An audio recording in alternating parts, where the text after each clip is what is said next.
The Steadfast Tin Soldier by Hans Christian Andersen. Read to you by Angelique Reimer. There were once 25 tin soldiers. They were brothers, for they had all been made out of the same old tin spoon. They all shouldered their bayonets, held themselves upright, and looked straight before them. Their uniforms were very smart-looking, red and blue, and very splendid. The first thing they heard in the world, when the lid was taken off the box in which they lay, was the words, "Tin soldiers!" These words were spoken by a little boy who clapped his hands for joy. The soldiers had been given him because it was his birthday, and now he was putting them out upon the table. Each was exactly like the rest to a hair, except one who had but one leg. He had been cast last of all, and there had not been quite enough tin to finish him, but he stood as firmly upon his one leg as the others upon their two, and it was he whose fortunes became so remarkable. On the table where the tin soldiers had been set up were several other toys, but the one that attracted most attention was a pretty little paper castle. Through its tiny windows one could see straight into the hall. In front of the castle stood little trees clustering round a small mirror which was meant to represent a transparent lake. Swans of wax swam upon its surface, and it reflected back their images. All this was very pretty, but prettiest of all was a little lady who stood at the castle's open door. She too was cut out of paper, but she wore a frock of the clearest gauze and a narrow blue ribbon over her shoulders, like a scarf, and in the middle of the ribbon was placed a shining tinsel rose. The little lady stretched out both her arms, for she was a dancer, and then she lifted one leg so high that the soldier quite lost sight of it. He thought that, like himself, she had but one leg. "That would be just the wife for me," thought he, "if she were not too grand. But she lives in a castle, while I have only a box, and there are 25 of us in that. It would be no place for a lady. Still, I must try to make her acquaintance." A snuff-box happened to be upon the table, and he lay down at full length behind it, and here he could easily watch the dainty little lady, who still remained standing on one leg without losing her balance. When the evening came, all the other tin soldiers were put away in their box, and the people in the house went to bed. Now the playthings began to play in their turn. They visited, fought battles, and gave balls. The tin soldiers rattled in the box, for they wished to join the rest, but they could not lift the lid. The nutcrackers turned somersaults, and the pencil jumped about in a most amusing way. There was such a din that the canary woke and began to speak, and in verse too. The only ones who did not move from their places were the tin soldier and the lady dancer. She stood on tiptoe with outstretched arms, and he was just as persevering on his one leg. He never once turned away his eyes from her. 12 o'clock struck. Crash! Up sprang the lid of the snuff-box. There was no snuff in it, but a little black goblin. You see, it was not a real snuff-box, but a jack-in-the-box. "Tin soldier," said the goblin, "keep thine eyes to thyself. Gaze not at what does not concern thee." But the tin soldier pretended not to hear. "Only wait, then, till tomorrow," remarked the goblin. Next morning, when the children got up, the tin soldier was placed in the window-sill, and whether it was the goblin or the wind that did it, all at once the window flew open and the tin soldier fell head foremost from the 3rd story to the street below. It was a tremendous fall. Over and over he turned in the air, till at last he rested, his cap and bayonet sticking fast between the paving stones, while his one leg stood upright in the air.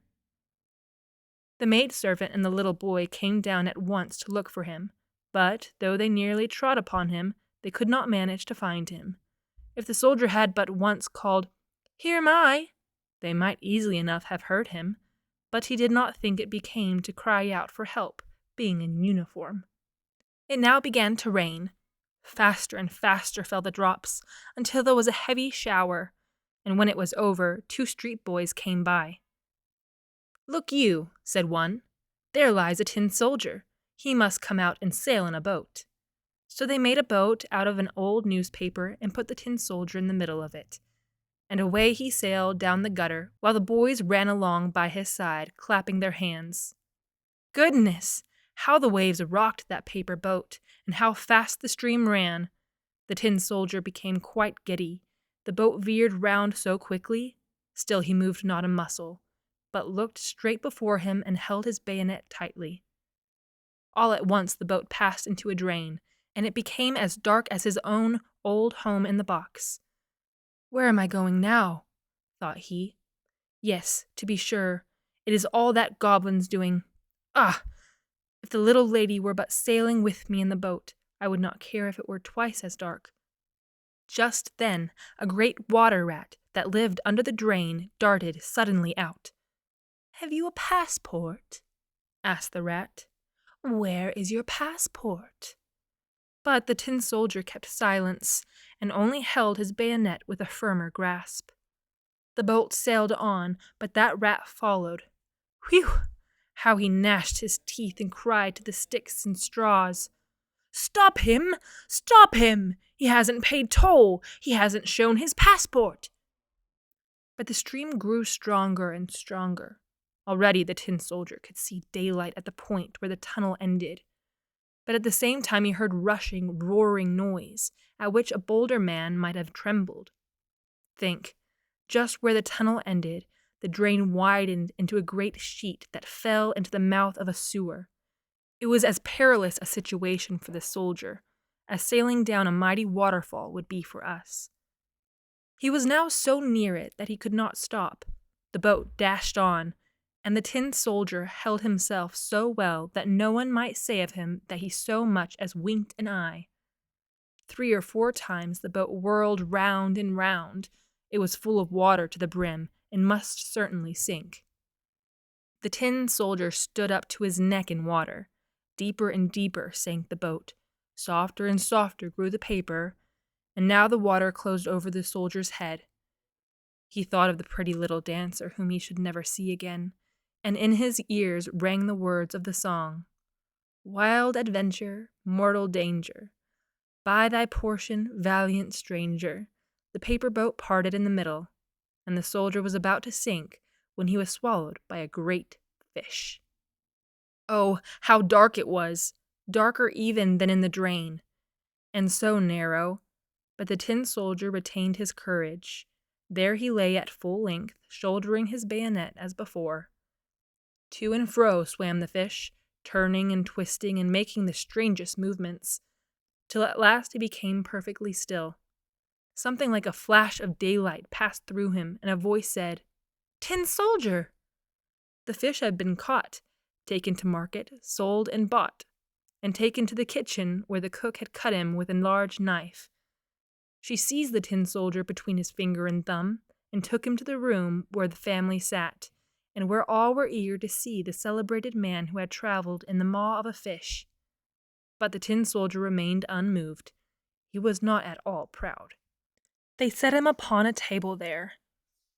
But how could so curious a thing happen?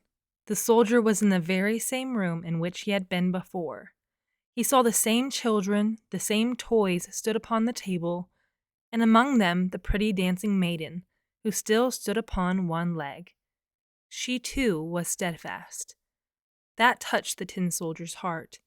He could have wept 10 tears, but that would not have been proper. He looked at her, and she looked at him, but neither spoke a word. And now one of the little boys took the tin soldier and threw him into the stove. He gave no reason for doing so, but no doubt the goblin in the snuff-box had something to do with it. The tin soldier stood now in a blaze of red light. The heat he felt was terrible, but whether it proceeded from the fire or from the love in his heart he did not know. He saw that the colors were quite gone from his uniform, but whether that had happened on the journey or had been caused by grief, no one could say. He looked at the little lady, she looked at him, and he felt himself melting. Still he stood firm as ever with his bayonet on his shoulder. Then suddenly the door flew open, The wind caught the dancer, and she flew straight into the stove to the tin soldier, flashed up in a flame, and was gone. The tin soldier melted into a lump, and in the ashes the maid found him next day, in the shape of a little tin heart, while of the dancer nothing remained save the tinsel rose, and that was burned as black as coal. The end.